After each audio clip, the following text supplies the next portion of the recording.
What is this? Star Woke is a new feminist director, and cons are doing the thing. Bro, I'm almost certain that conservatives are keeping the Star Wars genre alive, like the What is entire thing alive, because like I don't watch any of the movies. I haven't watched a single Star Wars movie. I don't know who watches them. I guess like they're still popular. I suspect that the IP is like kind of dying out a little bit, kind of drying. I watched Andor. I liked Andor. Never mind. I watched, like, here, I'll give you an example. I watched Mandalorian. I really liked Andor. I watched Mandalorian. I really liked season 1. And I think, yeah, and season 2 as well, I think it came out. What season is it on now? Like the latest season or did season 2 just come out? How many seasons is Mandalorian? Oh, it's 3 seasons. I didn't even know the 3rd season came out.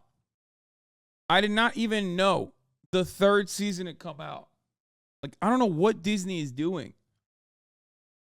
I didn't even hear about it until like someone, I think I saw like a tweet about it or something. And I was like, wow, season 3 came out. Didn't even want to watch it. And for me, it's like, I've always been a firm believer that George Lucas was very good at world building. And I think the universe that he crafted for Star Wars was phenomenal.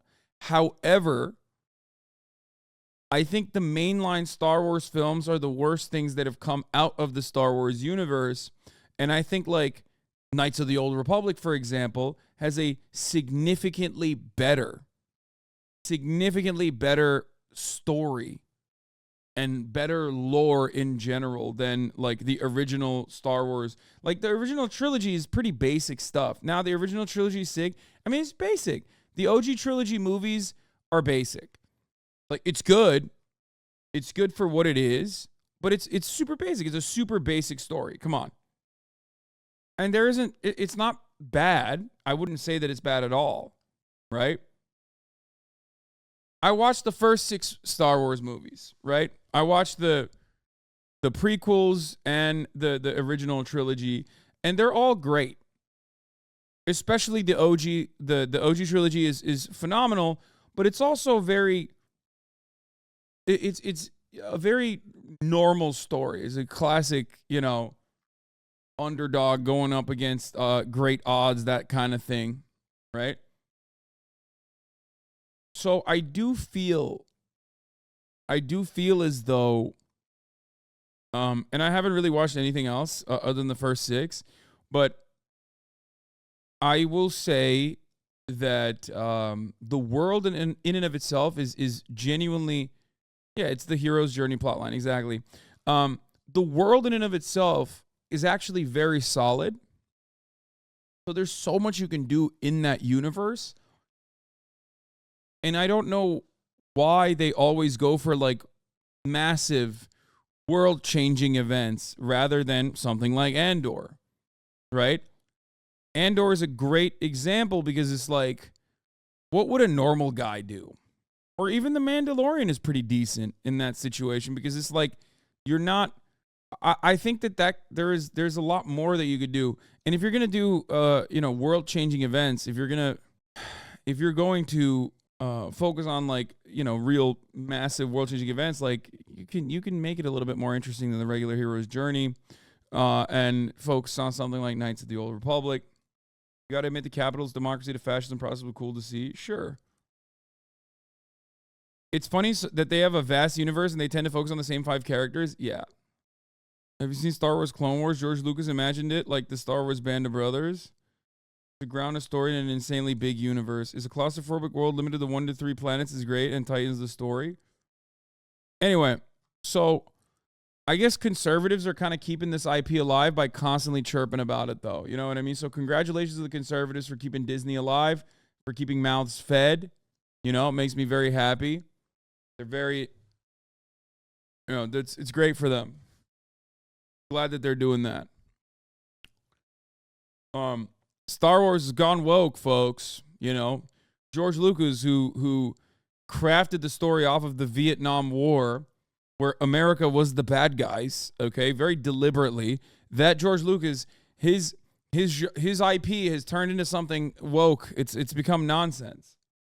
And I think a lot of people mistake the erosion and the never-ending profit-seeking attitude that capitalist megacorporations have in recycling, juggling IP and recycling it with wokeness.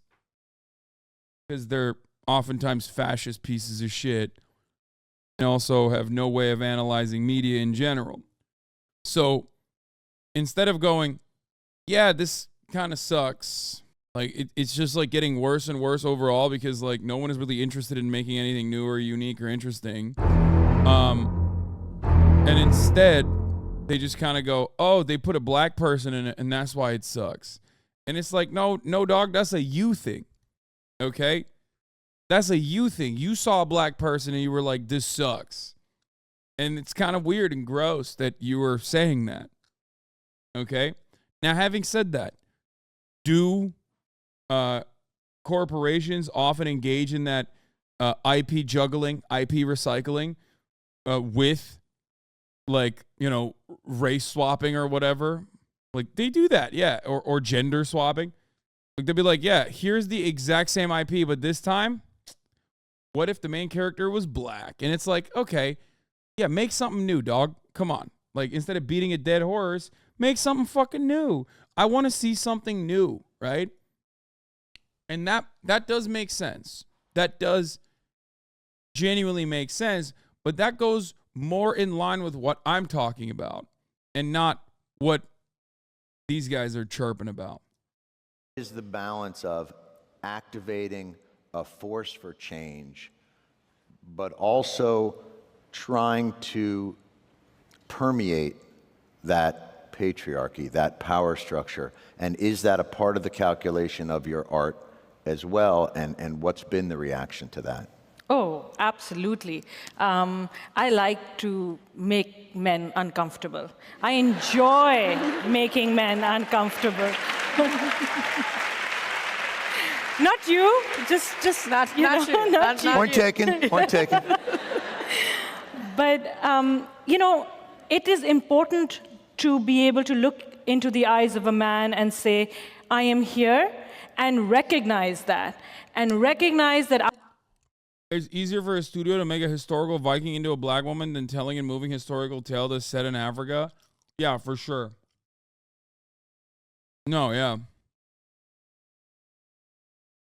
I am working to bring something that makes you uncomfortable, and it should make you uncomfortable because you need to change your attitude. And it's only when you're uncomfortable, when you're shifty, when you have to have difficult conversations that you will perhaps look at yourself in the mirror and not like the reflection, and then say, maybe there is something wrong with the way I think, or maybe there is something wrong with the way I am addressing this issue. So what happened? People are mad about this.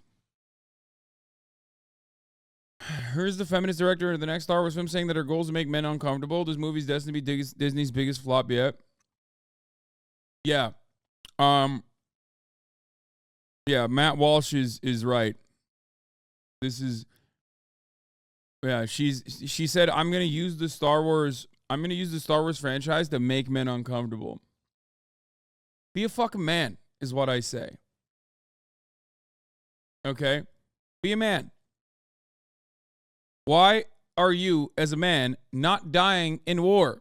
Why are you, as a man, chirping about, oh my God, Star Wars is going to make me uncomfortable? Why are you, as a man, getting uncomfortable by watching Star Wars? Movie ain't even out yet, and you're already priming yourself to be upset about your Star Wars. Yeah, you as a man should never be uncomfortable, okay?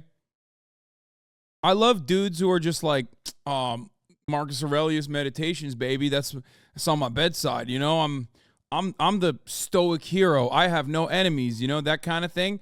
And then except for a female director of the latest Star Wars that's coming out. That you do that to me, you've basically stabbed me in the heart. Okay? I'm a stoic warrior. And what do I like to talk about? As a stoic warrior, nothing phases me except for when I see a clip out of context about the female director of Star Wars. At which point, that is that's the worst thing you could have done to me. Ay, ay, ay. What is this? This dude is so dumb. Oh my God, another Musk tweet from Megaphonics. Snow Woke would be an awesome parody movie, Elon Musk. Can someone please make this parody? It would be so good. Megaphonics, not only is this a Elon Musk tweet that my friend Tom clipped, you replied to it, and it's from December 31st. I'm going to ban you again. I swear to God. Chat, remember, Megaphonics has a girlfriend, okay? So if you're alone on this New Year's, something to remind yourself is that despite this kind of behavior, Megaphonics does have a girlfriend. So you can too, okay?